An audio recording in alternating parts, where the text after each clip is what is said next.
1970లో Andrew సాకారోవ్ అనే scientist రష్యాకి hydrogen bomb కనిపెట్టాడు. ఆ ఆండ్రూ సాకారోవ్ కమ్యూనిజం గురించి విరోధంగా మాట్లాడాడు పబ్లిక్లో. అప్పుడు అతన్ని తీసుకుని సైబీరియా జైల్లో వేసేశారు. అది చాలా భయంకరమైన జైలు. ఆ జైల్లోకి వెళితే మరణానికి చేరుకున్నట్లే లెక్క.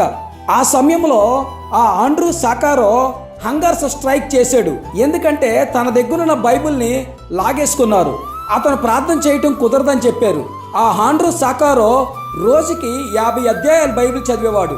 అలాగే 2 గంటలు ప్రార్థన చేసేవాడు.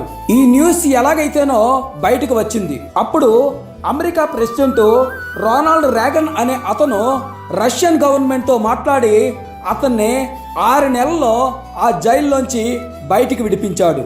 అతను చేసే ప్రార్థనే అతన్ని కాపాడింది.